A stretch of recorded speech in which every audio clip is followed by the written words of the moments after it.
안녕하십니까. 저는 한국선비문화연구원 부원장 최석기입니다. 오늘 이 시간에는 덕천서원의 연혁과 덕천서원 공간에 담긴 의미를 알아보도록 하겠습니다. 여기가 서원이지요. 서원과 향교는 뭐가 다를까요? 향교는요, 공립학교고 서원은 사립학교입니다. 향교는 지방관청 소재지에 있고요. 서원은 선현의 유적지에 있습니다.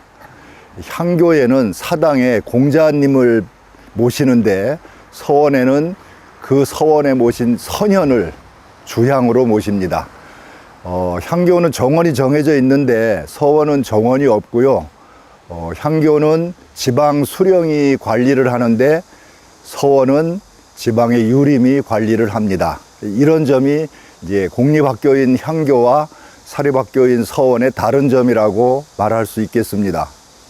우리나라 서원은 16세기 살인파가 이제 성장하면서 이 향교 교육, 즉 공교육의 문제점을 심각하게 인식한 데서부터 출발합니다. 이 향교 교육이 과거 공부 위주로 가다 보니까 어떤 도덕적 인격을 갖춘 인재를 양성하지 못한다는 반성이 제기됐습니다. 그래서 이제 서원을 만들어야 되겠다, 이제 이런 의견들이 각지에서 일어나게 되고요. 1543년 풍기군수로 부임한 주세붕 선생이 우리나라의 주제학을 처음으로 들여온 안향 선생을 모신 백록동 서원을 창건하게 됩니다. 거기서부터 우리나라 조선시대 서원이 출발하게 됩니다. 그리고 1550년에 그 풍기군수로 부임한 퇴계 이황 선생이 서원의 어떤 제도나 규약이나 이런 것들을 다 만들어 가지고 조정에 지원을 요청하게 됩니다. 백록동 서원이 소수 서원으로 사액을 받습니다. 사액이란 말은 현판을 내려준다는 뜻인데 국가에서 공인한 사립학교라는 의미를 가지고 있습니다. 그 뒤에 함양에서 남명선생 제자인 강익이라는 사람이 함양 출신 선현인 일두 정여창 선생을 모시는 남계서원을 창건합니다. 그래가지고 1566년에 이 남계서원이 우리나라에서 두 번째로 사액서원이 됩니다. 이후로 많은 서원이 만들어지고 사액됩니다. 서원은 그 선현의 연고지에, 선현의 유적이 있는 연고지에 기본적으로 만들고요. 두 번째는 산수가 좋고 한적한 곳, 즉 공부하기 좋은 곳에 만듭니다. 그리고 이제 서원의 공간은 크게 세 개의 공간으로 구분할 수 있는데, 제사 지내는 사당, 제향 공간, 공부하는 강당, 동제, 서재, 이렇게 강학 공간, 이걸 장수 공간이라고 하고요. 이제 세 번째는 공부하다가 잠시 쉬는 정자나 누각이나 이런 것들을 유식 공간이라고 합니다. 이렇게 세 공간으로 구분할 수 있습니다. 이제 덕천서원이 어떻게 창건됐는지를 말씀드려 보겠습니다. 1572년에 남명선생이 돌아가시죠. 그리고 3년 뒤에 이 진주 인근 지역에 살던 최영경, 하항, 유종지, 하응도 뭐 이런 이제 문인 집단들이 주도가 돼가지고 서원을 창건하자고 결의를 합니다. 그래서 1575년에 그런 의결을 하고 바로 공사를 시작해서 1576년에 사당을 짓고 그해 가을에 사당에 선생님 남명선생 위패를 모십니다. 그리고 이름을 덕산서원이라고 그랬습니다. 이게 본래 덕산입니다. 그리고 이제 1577년에 이 문을 만들고요. 여기다 네모난 연못을 만들고 연못에 연꽃을 심고 또 소나무 한 그루도 심고 그렇게 했고, 1582년에 시내가에다가 세심정을 짓게 됩니다. 덕천서원이 창건되고 16년 만에 임진왜란이 닥쳐가지고 이 덕천서원이 소실이 됩니다. 그래가지고 제자들이 못내 안타까워했죠. 그래서 1601년에 남명선생 제자인 이정이나 진극경이나 재전제자인 뭐 하증이나 이런 분들이 중건을 의결하게 됩니다. 그리고 1603년에 사당을 이제 먼저 짓고요. 1606년부터 1609년까지 이 서원을 전체적으로 다시 중건을 해서 1609년에 사당의 위패를 모시고 그 다음에 덕천서원으로 조정해서 사액이 됩니다. 이때 1609년이 광해군 시대인데요. 이때 합천에 있던 용암서원, 김해에 있는 신산서원이 모두 사액서원이 됩니다. 그래서 남명선생을 모신 덕천서원, 용암서원, 신산서원이 모두 사액서원이 됩니다. 그리고 1611년에 이제 이 문루와 정제 같은 것을 완비해서 완전히 중건을 하게 됩니다.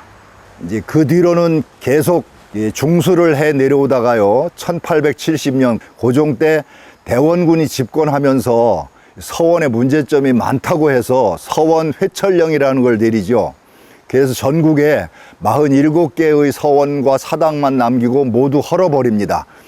안타깝게도 그때 덕천서원은 회철이 됩니다. 1870년입니다. 이 덕천서원이 회철되고 나서 이 지역 유림들은 의지할 곳을 잃어가지고 남명선생이 만년에 사시던 산천제에 와서 제사를 지내고 했습니다. 그러다가 이제 조선왕조가 끝나고 일제강점기에 1916년부터 이 지역 유림들이 서원을 중건하자는 논의를 시작합니다. 그래서 1921년에 이제 사당은 못 만들고 이 경희당, 강당부터 어렵게 만들었어요. 그리고 1926년에 사당을 만들고 1927년에 이제 남명선생 위패를 사당에 봉안을 합니다. 그리고 광복 이후 6.25가 끝난 뒤인 1954년에 이 동제가 지어지고 30년 뒤인 1984년에 서제가 지어집니다. 그래서 건물을 한참 뒤에 따로따로 짓다 보니까 건물 모양이 전부 다르고 구조가 다르게 지금 나와 있습니다. 그리고 1983년에 이 산천제와 덕천서원 일대, 남명선생 유적지 일대를 국가문화재 사적 제305호로 일괄해서 지정을 해서 지금까지 내려오고 있습니다. 예, 덕천서원이 자리한 이곳의 입지를 말씀드리겠습니다. 이 천왕봉 옆에 있는 중봉에서 산줄기 하나가 쭉 흘러내려오다가 이 덕산동 뒷산이라고 할 수 있는 9굽이 구곡산이 만들어집니다. 구곡산 줄기 하나가 내려와서 이 덕천선 뒤에 있는 동그란 봉우리가 있습니다. 이 봉우리를 연화봉이라고 합니다. 연꽃 모양으로 생겨서 붙여진 이름입니다. 이제 이곳에 입지를 정하셨는데 이곳은 본래 남명선생 제자인 하응도라는 분의 땅이었어요. 그분이 서원을 짓는다고 그러니까 흔쾌히 기부를 했습니다. 그래서 이제 이곳에 서원을 지으셨는데 이곳은 이제 선생이 제자들을 가르치는 그 형국으로 보면은 사방에 산이 삥 둘러 있고 봉우리들이 이렇게 큰 봉우리들이 쭉 주변에 병풍처럼 둘러 있습니다. 그래서 마치 큰 선생님이 강의를 하시는데 훌륭한 제자들이 사방에 삥 둘러 앉아 있는 이런 형국의 산이라고 예전 분들이 얘기를 하고 있습니다.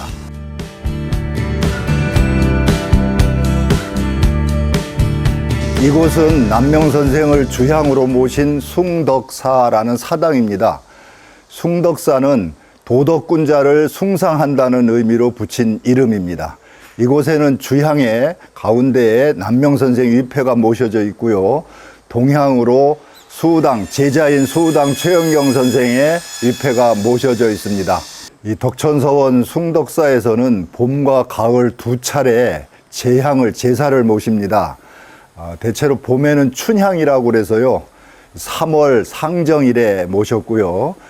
가을에 지내는 제사는 추향이라고 그래서 9월 상정일에 모십니다. 상정일은 그달 첫 번째 고물의 정자가 들어가는 날을 상정일이라고 합니다. 그리고 또 경상남도 사립중고등학교 교장협의회에서 교장단에서 남명제를 만들어 가지고 매년 여름에 지내다가 지금은 가을에 지내는데 남명제를 지냈습니다. 그래서 총 3번 제사를 지금까지는 지내오고 있습니다.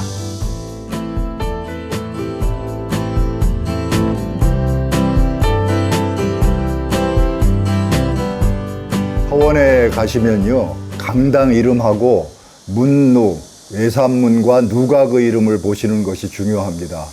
그것은 그 서원에 모셔진 선현의 학문과 사상의 가장 핵심을 강당 이름이나 누각의 이름으로 삼기 때문입니다. 자, 이 덕천서원의 강당 이름은 위에 있듯이 경의당입니다. 이 경의라는 말은 주역 곤꾀에 공자께서 말씀하신 공경함을 위주로 해서 내면을 정직하게 하고 의로움을 지켜서 외면을 방정하게 한다. 이제 한자로 경의직내 의의방외라고 되어 있는데요. 이 문구를 남명 선생이 대단히 좋아하셔서 공부의 핵심으로 내세우셨습니다. 그래서 이것을 이제 자기식으로 해석하셔서 칼 자루에다가 안으로 마음을 밝히는 것은 경이고 밖으로 일을 결단할 적에는 의리를 따라야 된다. 그래서 내명자경 외단자의라고 칼자루에 새겨 가지고 다니시기도 하셨죠. 이 경이란 공경경자인데 단순히 공경한다는 뜻이 아니고요. 하느님을 대하는 마음, 즉 하늘이 나를 내려다보고 있다고 늘 생각하는 도덕적 긴장감을 말하고요. 의는 의리 정의를 뜻합니다. 이것은 합리적이고 올바른 것을 말합니다. 그러니까 마음을 수양해서 내면을 공경히 해서 긴장감을 늦추지 않고 어떤 일을 하거나 남을 만나면은 이 의로움을 늘 생각을 해서 정의롭게 행동하고 결단하자는 이런 실천적인 정신이 그 속에 들어가 있습니다. 네, 여기 지금 벽에 쭉 써붙인 것은 봄에 제사 지내는 춘향의 제관들, 가을에 지내는 추향의 제관들, 그리고 남명제의 제관들을 분정이라고 그러는데 각각 역할을 맡아서 정하는데 그 제관들의 이름을 쭉 써놓은 겁니다. 예컨대 이제 덕천서원 춘향 집사하면 초헌관은 이도기 씨고, 두 번째 잔을 드리는 분은 문병국 씨고, 종헌관은 박기태 씨고, 이렇게 해서 뭐 집례, 축, 알자, 찬인, 사준 이렇게 쭉 역할을 제사 지낼 때 그 제사를 돕는 분들의 집사의 이름을 쭉 써놨습니다. 이것이 바로 남명제, 작년에 제47회 남명제 집사입니다. 경상대 총장 권순기 초헌관, 아헌관은 허형도, 종헌관은 이천규, 이제 이래가지고 쭉 명단을 지금 붙여놨습니다. 여기에 있는 쭉 이제 걸려 있는 현판들은 이 덕천서원이 1576년에 처음 창건됐잖아요. 지금부터 450년 전의 일입니다. 그러니까 그때부터 이 건물을 계속 이제 임진왜란 때 불타고 새로 짓고 또 허물어져서 중수하고 또 회철됐다가 다시 짓고 이러한 내력들을, 연혁을 적어 놓은 중건기, 그 다음에 상량문 뭐 이런 것들을 쭉 게시를 하고 있는 겁니다.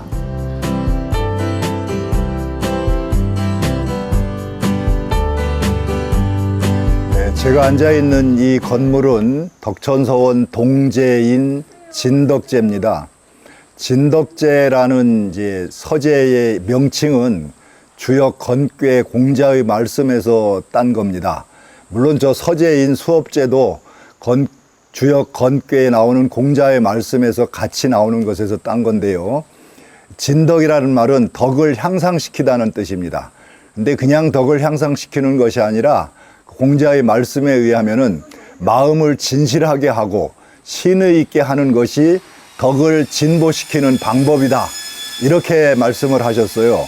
그래서 이 건물을 처음에는 경제, 저쪽 서재를 의제라고 이름을 붙였는데 경의당하고 이름이 겹치기 때문에 바로 진덕제라고 이제 이름을 바꿨습니다. 그 이유는 남명 선생이 진덕 수업을 대단히 중요하게 생각하셨기 때문입니다.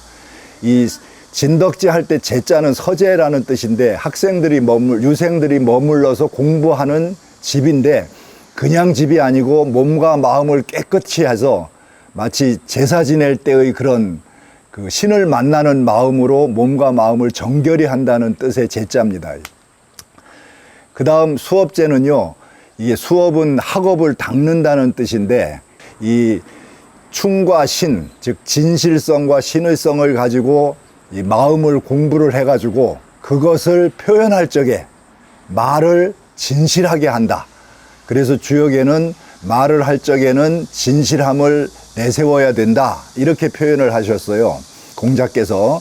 그래서 여기서는 내면을 진실하고 신의 있게 닦는 공부방이고, 저쪽 서재는 그런 공부를 통해서 말을 하고 행동을 할 적에 진정성을 드러내 보여라, 이것이 수업제가 갖고 있는 의미입니다. 그러니까 여기에도 역시 남명선생의 실천사상, 내면을 수양해서 저 덕을 진보시키고 그것을 말과 행동으로 표현할 때는 진실하게 해야 된다라는 실천 정신이 들어있다고 보입니다.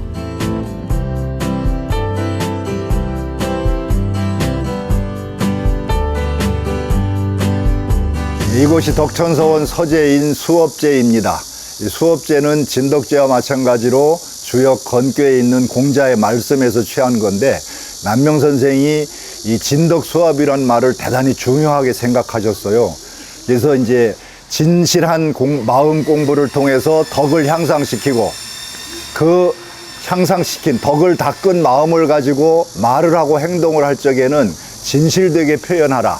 이게 이제 주역에는 수사입기성이라, 말을 닦을 적에는 그 진실함을 드러내야 된다, 이런 것을 실천을 중시하신 남명선생이 굉장히 중요하게 생각하셔서 후대의 서원을 창건한 최영경 선생이 서재의 이름으로 삼은 겁니다.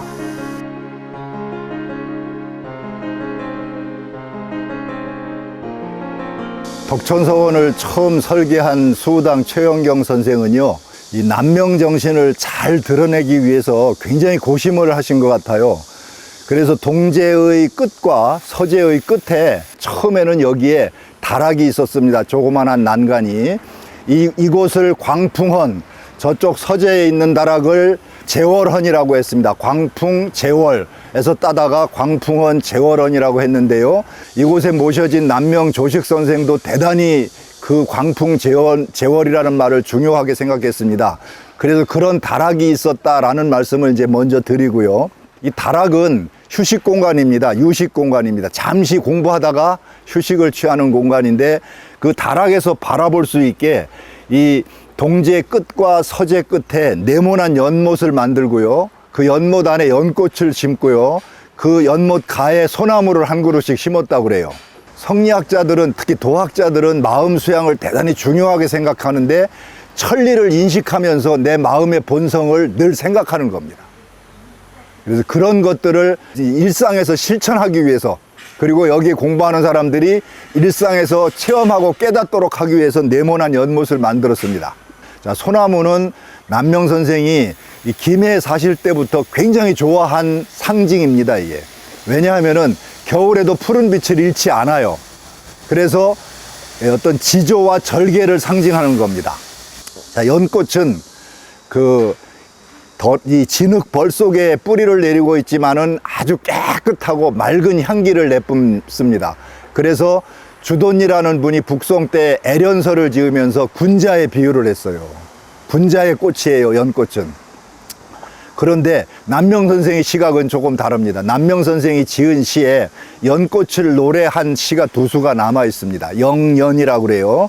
그 시에 보면은 뭐라고 했냐 하면은, 연꽃에 유하해라는 사람의 기상이 있는 것이 사랑스러워. 연꽃을 보면서 유하해라는 사람을 생각한 거예요. 근데 이 유하해라는 사람이 어떤 사람이냐 하면은, 노나라의 대부인데 임금이 형편없어도 조정에 나가서 일을 하고, 낮은 관직을 줘도 조정에 나가서 일을 하고, 조정에 나가서 일을 할 때는 자기의 그 현명함을 숨기지 않고 적극적으로 현실 참여를 한 분입니다. 남명선생의 사상하고 딱 맞아요. 그래서 남명선생이 이제 연꽃에서 유하해를 비유한 것은, 연꽃이 진흙벌에 뿌리를 내리고 있으니까 현실 세계에 뿌리를 내리고 있지만은, 그러나 이 현실의 더러움에 물들지 않고 지조와 절개를 지켜서 맑은 향기를 퍼뜨리고 있으니까 이게 바로 군자의 모습이다, 내가 살아갈 인간형의 모습이다, 이렇게 남명선생이 이제 생각하셨던 것 같아요. 시를 보면요, 그것을 서원을 창건한 최영경 선생이 잘 아셨기 때문에, 이 다락에 와서 쉬는 분들은 네모난 연못을 통해서 천리를 인식하고, 소나무를 통해서 지조를 절개를 인식하고, 연꽃을 통해서 현실을 잊지 말고 백성을 걱정하고 나라를 걱정하는 마음을 이 연꽃을 보면서 키워라, 그러면서도 자기의 깨끗한 향기와 지조를 잃지 않는 정신을 쉬는 시간에도 느끼고 체험하라. 이 공간이 바로 연못과 연꽃과 소나무입니다. 굉장히 중요한 공간이죠. 그래서 저는 덕천서원에서 가장 중요한 공간이 경의당과 여기라고 생각을 해요. 그런데 안타깝게도 서원이 없어진 지, 허물어진 지 57년 만에 1927년 비로소 이 사당에다가 남명선생 위패를 모십니다. 그러니까 57년 만에 이 서원을 다시 지으면서 옛날 분들이 다 돌아가신 거예요. 여기에 네모난 연못과 연꽃과 소나무가 있었다는 사실을 잊어버린 겁니다. 기억을 상실한 거예요. 그 시대 분들이. 그래서 그걸 못 만들었어요. 물론 이제 어려운 시대에 일제강점기 6.25가 끝나고 뭐 이런 아주 극심하게 어려운 시기에 서원을 다시 중건하는 일은 보통 일이 아니겠죠.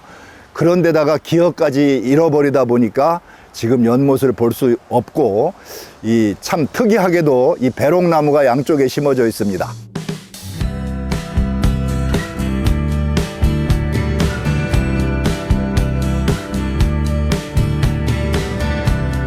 지금 이곳이 이제 덕천서원 외산문 시정문이라는 곳입니다. 처음에 서원을 지을 적에는 시정문이 아니었고요. 그윽할 유자 고들점자 유정문이라고 이름을 붙였습니다. 그 유정이라는 뜻은 주역에서 따온 건데, 그 깊숙이 고요하게 은거해서 마음을 닦아야 길할 것이다.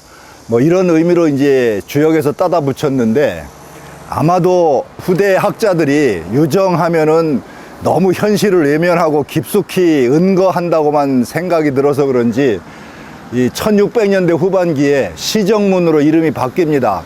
근데 누가 언제 왜 바꿨는지는 아무 기록이 없어서 알 수가 없고요.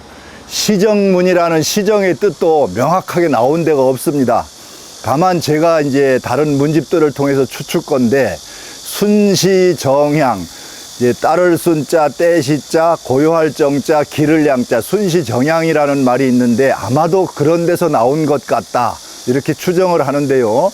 시자는 그때그때 중도에 맞게 하라, 이게 공자님 가르침의 핵심인데, 시대를 외면하지 말고 시대에 맞게 처신하라, 이런 의미가 들어가 있고요. 정자는 고요하게 수양을 하라, 함양하라, 이런 의미가 정자에 있다고 보여져요. 그래서 시대 정신을 가지고 고요하게 이 서원에서 공부를 하라, 이런 뜻으로 붙인 것으로 추정이 됩니다.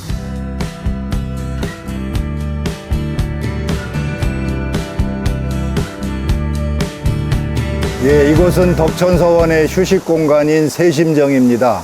세심정은 1582년 남명선생의 문인 하항이라는 분이 이제 이름을 처음 붙인 거고요. 지을 적에 이름을 붙인 거고요.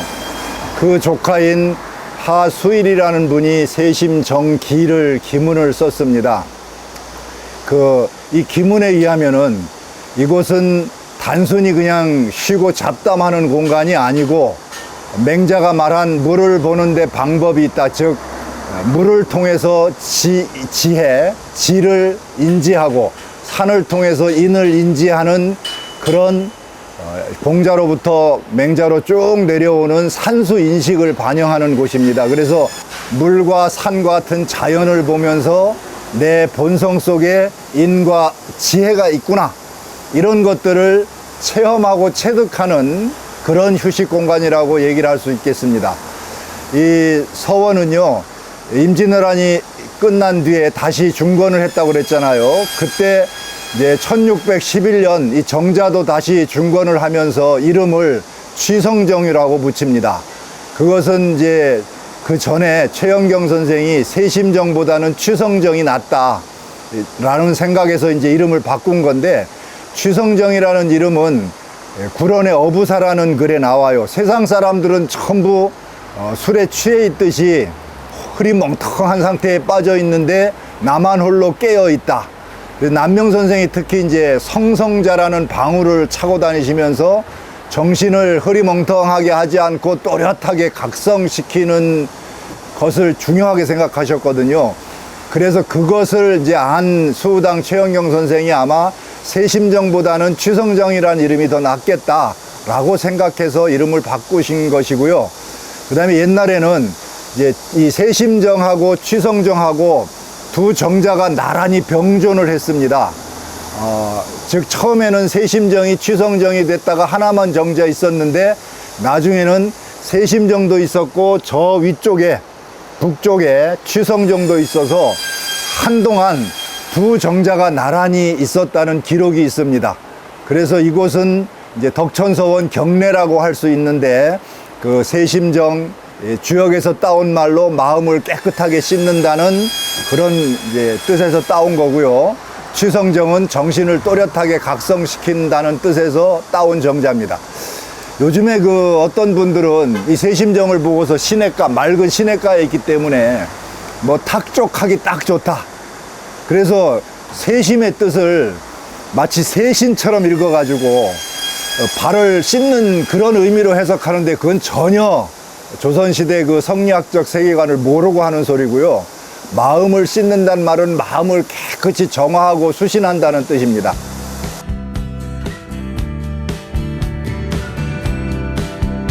예, 제 뒤에 보이는 이 소나무가 수당 최영경 선생이 심으신 소나무 중 하나라고 추정이 됩니다.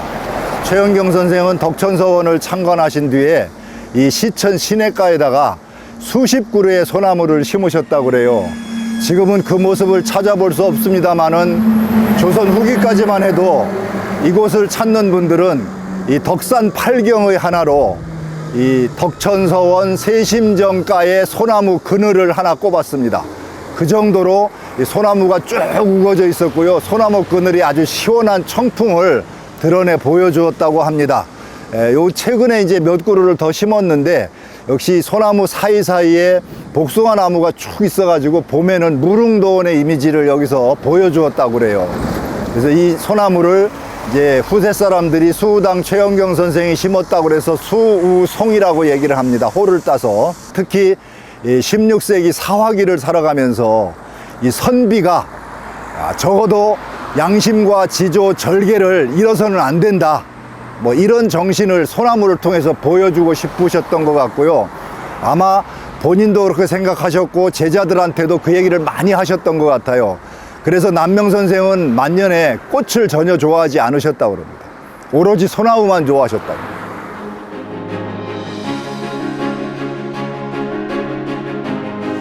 덕천서원은 용암서원, 신산서원과 함께 남명 선생을 모신 아주 주요 서원으로 쭉 조선시대 내내 인식되어 왔습니다. 그런데 이 용암서원이나 신산서원보다 덕천서원은 남명 선생이 만년에 도학을 완성하신 곳이기 때문에 이 지역 유림들은 이곳을 남명 선생 도학의 본산, 메카라고 생각을 했습니다. 그래서 남명 선생이 이제 이름을 붙이신 그 입덕문에 오면은 저 안쪽에 남명 선생의 도학이 있다. 그곳에서 이 물이 흘러내린다. 이런 생각을 하셨어요. 그래서 이곳은 도학의 발원지고 도학의 본산이고 또 나중에는 지역 유림들이 이곳에 와서 남명 선생한테 한번 절을 하는 것을 일생의 어떤 꿈 같은 것으로 생각을 했습니다. 그래서 다른 서원보다 덕천서원의 위상은 훨씬 더 높았다는 것이고요. 이 조선 도학의 발원지로 인식했다는 것입니다. 그런데다가 19세기 중후반이 되면은 특히 19세기 이제 말쯤에 이 대원사 계곡의 대원사가 중건이 됩니다. 그래가지고 유학자들이 그 물의 근원을 따라서 올라가면서 이 근원을 찾고자 하는 이런 성리학적 세계관을 대원사 계곡을 통해서 천왕봉을 가면서 직접 체험을 합니다. 그렇기 때문에 그런 분들이 여기 와서 남명 선생한테 절을 하고 대원사에 가서 하룻밤 묵고 대원사 계곡을 통해서 천왕봉까지 올라갔다 오는 것이 유학자들이 평생 꿈꾸는 어떤 도를 체험하는 체험 여행이라고 할 수가 있습니다. 그런 측면에서 덕천서원 덕산동은 그 도학의 본산으로서 손색이 전혀 없는 곳이라고 말할 수 있어요. 이제 남명학을 새롭게 평가할 때가 됐다라는 점에 대해서 말씀드려 보겠습니다. 이 남명 선생 또는 남명학은 퇴계 이황 선생 또는 율곡 이희 선생에 비해서 상당히 저평가되어 있습니다. 그 저평가된 이유는 1623년 개해정변, 즉 인조반정이라는 것 때문에 이 남명학파가 몰락을 했고요. 또 하나는 남명선생이 성리서를 남기지 않았습니다. 그래서 조선 이 현대 학문 체계에서 조선 유학을 정리하면서 그 성리설 위주로 정리를 하다 보니까 그 조선 유학이 갖고 있는 것의 반쪽밖에는 드러내질 못하게 됐어요.